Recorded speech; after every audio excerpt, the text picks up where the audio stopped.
The Land Rover coming in the distance is ours. We're travelling over the route taken by the Burke and Wills expedition.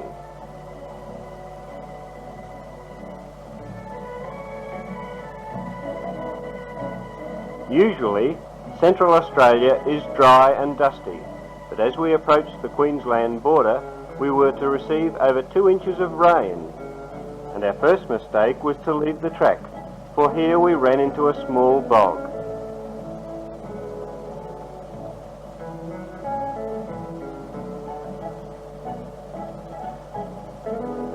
Wendy and I had to go and collect some branches to pack down under the wheels to give them a firm grip. This was a very hard task, as trees are few and far between.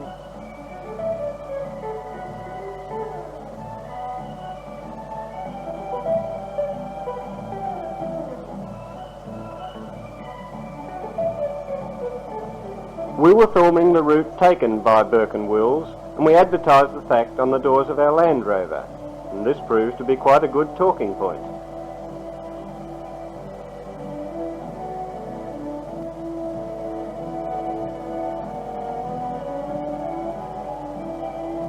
We took along our pet Matilda, and she seemed to enjoy every minute of it.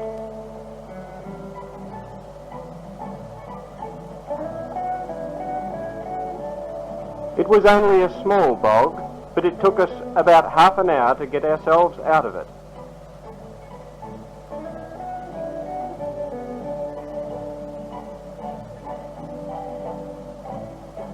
With all that walking and digging made us very thirsty, so on goes the billy.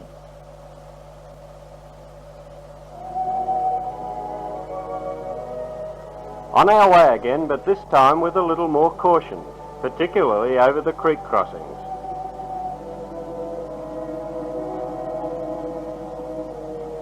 But even with all our care, we got into a terrific bog. In this one, we went right down to the chassis. Fortunately, we were about a mile from the nearest homestead. That was Orientos.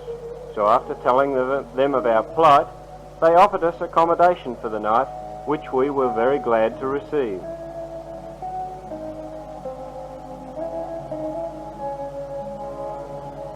We took everything out of the truck to make it lighter.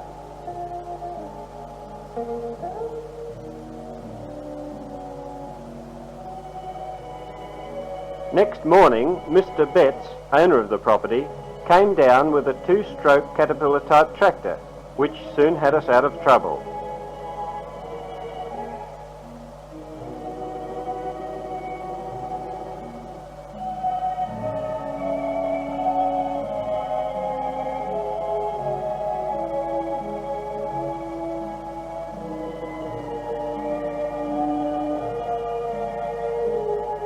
Oh, what a terrible mess.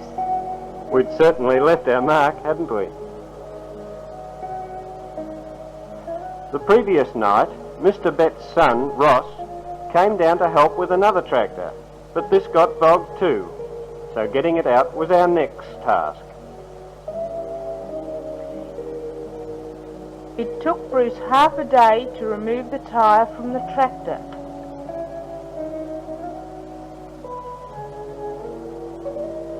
Because in our efforts the night before, we had blown a tube, and here you can see the water gushing from it.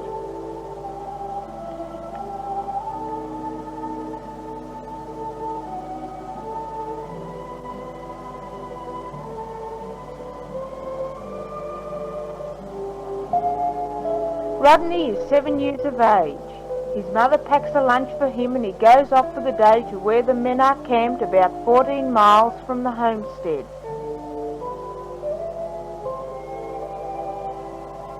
That's little Rodney.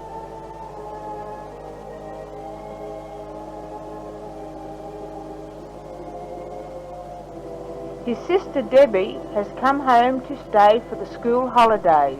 Debbie lives with her grandparents in Broken Hill.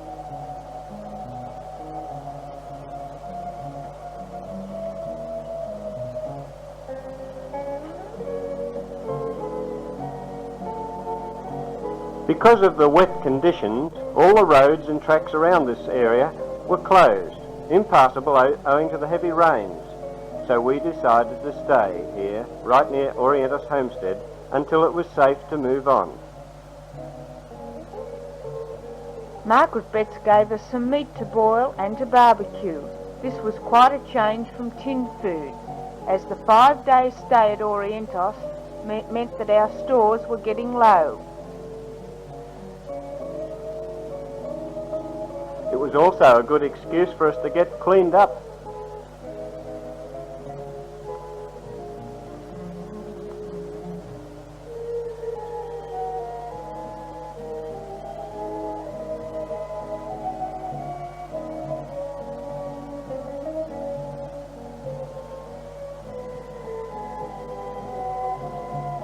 As Peter had been busy with his camera, we thought it only fair to film the cameraman.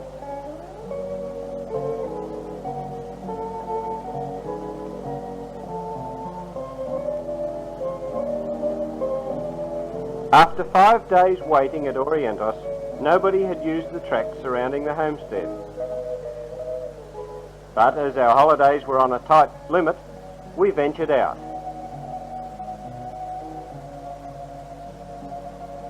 It was a little rough going, but it wasn't very long before we reached one of the highlights of our trip.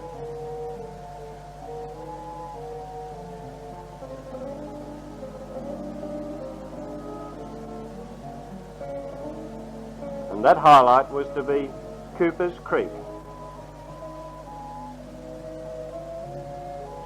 Due to the recent rains, Cooper's Creek was flowing, and as I took my gumboots with me, I went across first to see if it was safe for the Land Rover to follow.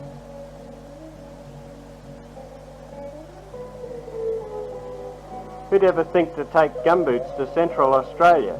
I know I didn't.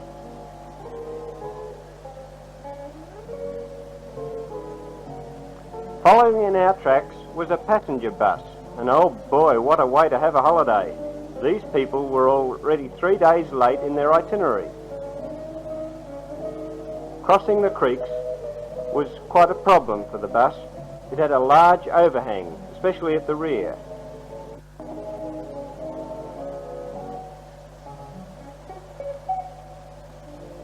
All the passengers were called upon to help make a bit of a track for the bus to climb over a sandy bed.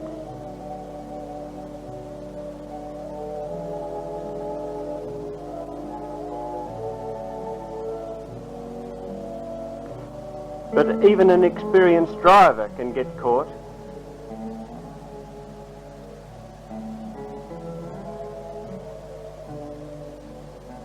Yes, for here under the rocky bed of the creek was just mud, and down the bus went. We were more fortunate, for our vehicle weighed only 2.5 tons. This vehicle was well over 10 tons and had quite a problem getting out of even the smallest bog.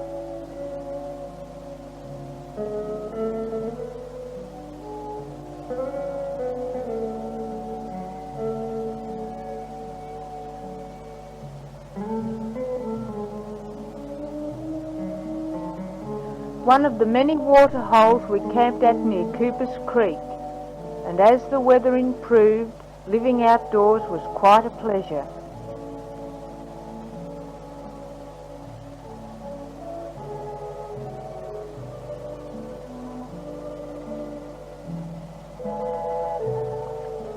Heading north from Cooper's Creek, we came across the fields of spinifex, and like all tourists, we couldn't resist the temptation of setting one alight.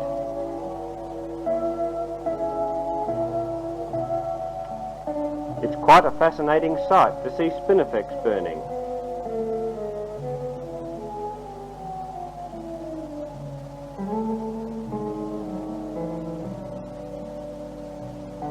While Bruce fiddled with the spinifex, I thought it a good chance to make a cup of tea.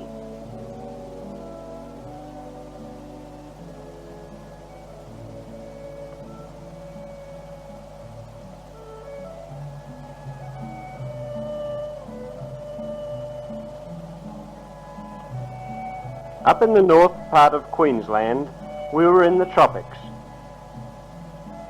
And it's here that the rivers show evidence of terrific floods. This railway bridge, though quite old, was very sound, and we were intrigued by the buttresses to prevent it from being washed away.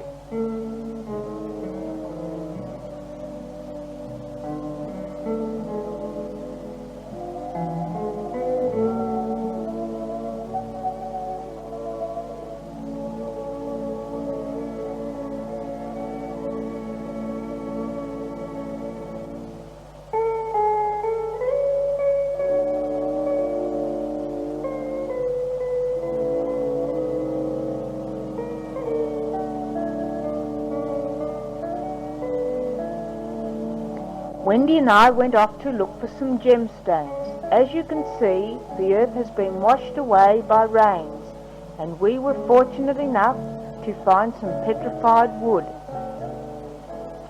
Wendy has quite a good collection.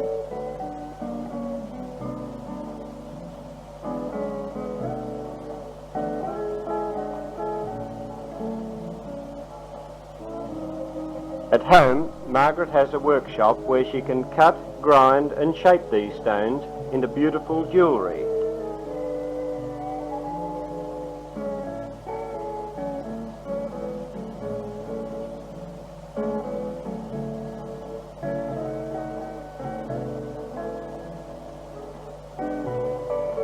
In this piece of stone can clearly be seen the grain of the petrified wood.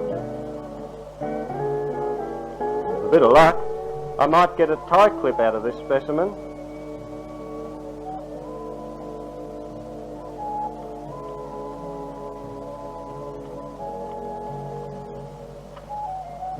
At the northernmost part of our journey, we had, as Burke and Wills did, reached the Gulf of Carpentaria, and after pushing our way through the mangrove swamps, we came to the beautiful blue waters of the Gulf. Running out of land and film, it was time to about face and head for home.